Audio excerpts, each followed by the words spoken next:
Hello everyone. आज की Hindi to English translation video में आपका बहुत बहुत स्वागत है।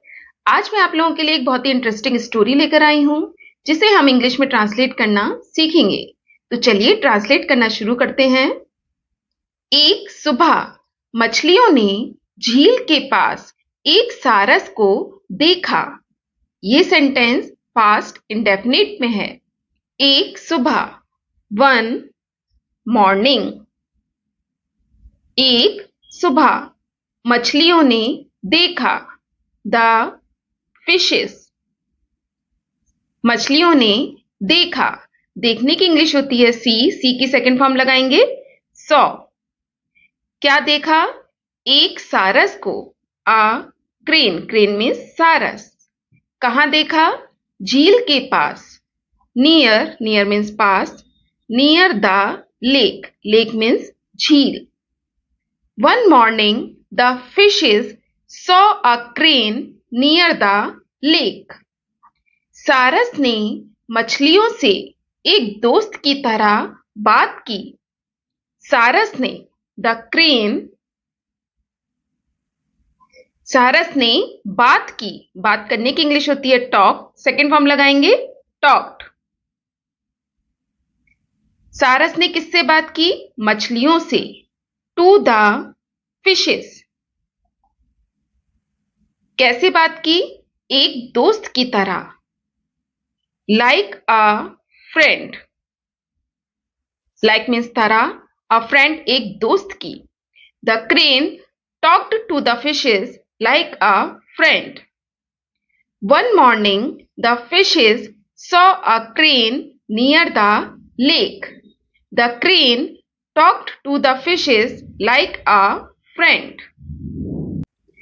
उसने कहा। किसने कहा? सारस ने। किससे कहा? मछलियों से।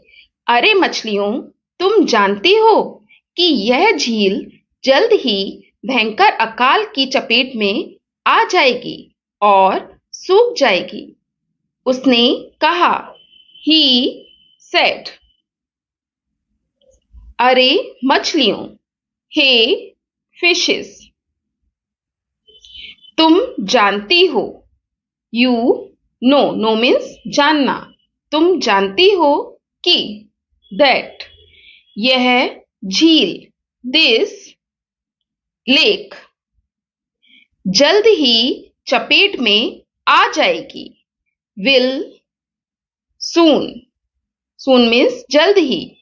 चपेट में आ जाएगी। Will soon get hit bye. चपेट में आना मतलब गेट हिट बाय। किसकी चपेट में आ जाएगी? भयंकर अकाल की चपेट में। A severe. सिवियर मीन्स भयंकर। फेमिन। फेमिन मीन्स अकाल। Will soon get hit by a severe famine. और सूख जाएगी। And will dry up. He said, "Hey fishes, you know that this lake will soon get hit by a severe famine and will dry up." सारस ने आगे मछलियों से कहा, क्या तुम मेरे साथ सुरक्षित स्थान पर चलना चाहोगी? क्या तुम चाहोगी? Would you like? चाहोगी या पसंद करोगी? क्या पसंद करोगी? चलना या आना एक ही बात है। Would you like to come? क्या तुम मेरे साथ आना पसंद करोगी? Would you like to come with me? कहां पर आना पसंद करोगी? सुरक्षित स्थान पर। To a safer place. Place means स्थान। Would you like to come with me to a safer place? मछलियां सहमत हो गई। The fishes agreed. सहमत होने की इंग्लिश होती है एग्री। एग्री की सेकंड फॉर्म लगाएंगे एग्रीड। मछलियां सहमत हो गईं। The fishes agreed. Would you like to come with me to a safer place? The fishes agreed. उस दिन से सारस ने हर रोज एक मछली को अपनी चोंच में ले जाना शुरू कर दिया। उस दिन से। From that day onwards. From that day onwards. उस दिन से सारस ने द क्रेन सारस ने शुरू कर दिया। शुरू करने की इंग्लिश होती है स्टार्ट, सेकेंड फॉर्म लगाएंगे स्टार्टेड। क्या शुरू कर दिया? ले जाना। ले जाने की इंग्लिश होती है टेक, आईएनजी लगा देंगे टेकिंग। किसे ले जाना शुरू कर दिया? एक मछली को। Started taking a fish. किसमें ले जाना शुरू कर दिया? अपनी चोंच में। In his beak, beak means चोंच। हर रोज या प्रतिदिन, every day. From that day onwards, the crane started taking a fish in his beak every day. वह मछली को एक चट्टान पर ले जाता। कौन ले जाता? सारस। सारस मछली को एक चट्टान पर ले जाता और उसे मारकर खा जाता। वह ले जाता। ले जाने की इंग्लिश होती है टेक। ही वुड टेक, वह ले जाता। किसे ले जाता? मछली को। द फिश कहां पर ले जाता? एक चट्टान पर। टू अ रॉक, और उसे मार देता। एंड किल, किल मीन्स मारना, इट मीन्स उसे। इट यहां पर फिश के लिए यूज हुआ है। और उसे मार देता। एंड किल इट, और खा जाता। एंड ईट, इट मीन्स खाना, इट मीन्स उसे। He would take the fish to a rock and kill it and eat it.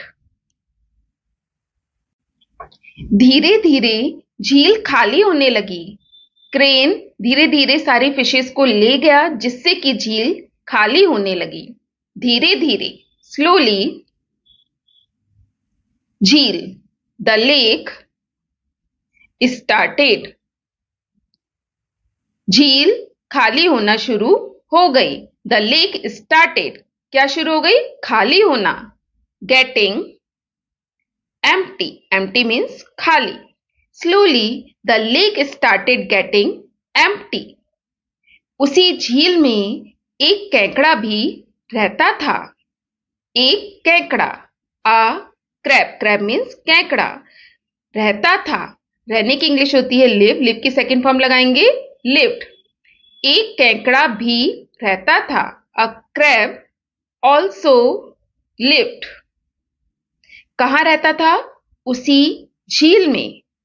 In the same lake, same lake उसी झील।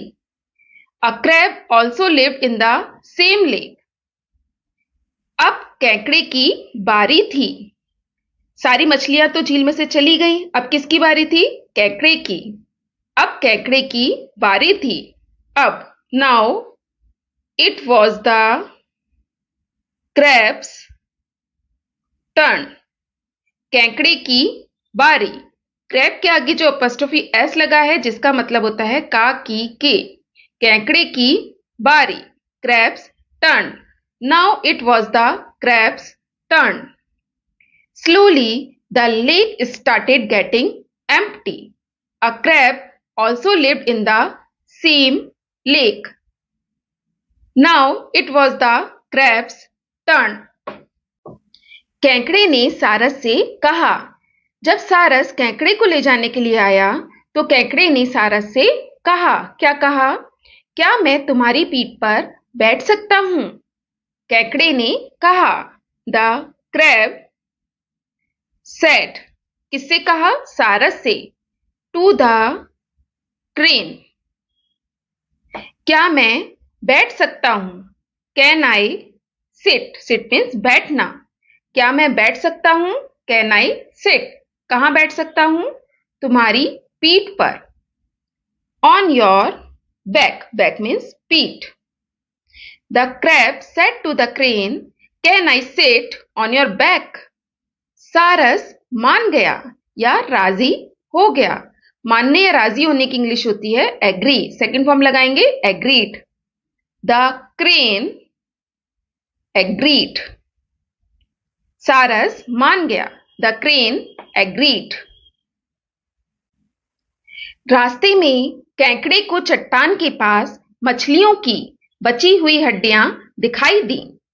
जब सारस के संग केकड़ा जा रहा था तब केकड़े को रास्ते में मछलियों की हड्डियां दिखाई दी।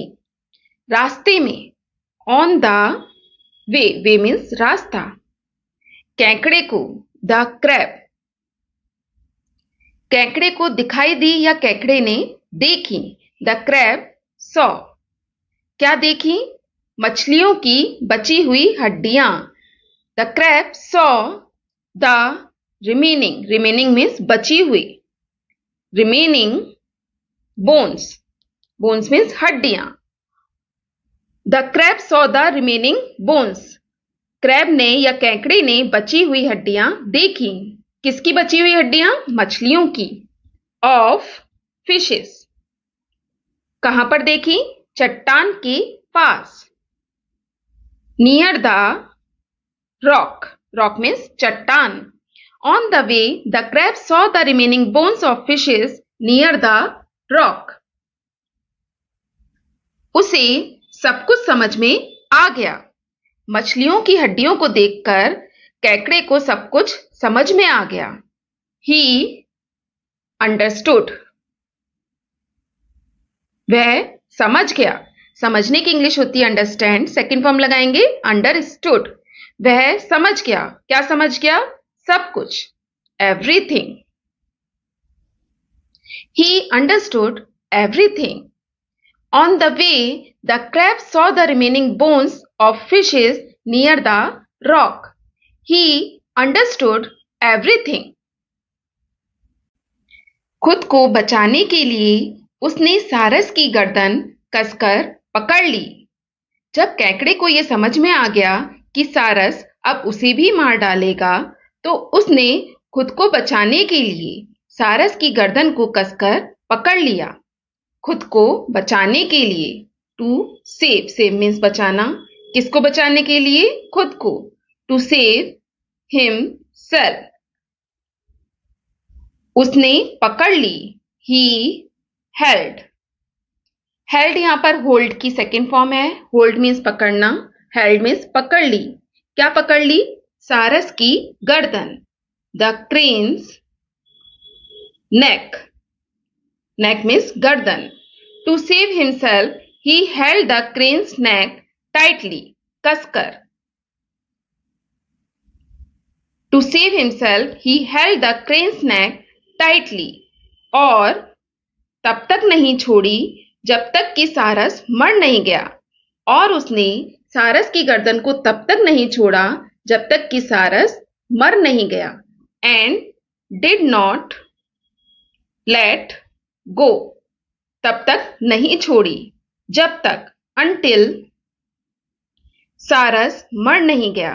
The crane died. To save himself, he held the crane's neck tightly and did not let go until the crane died.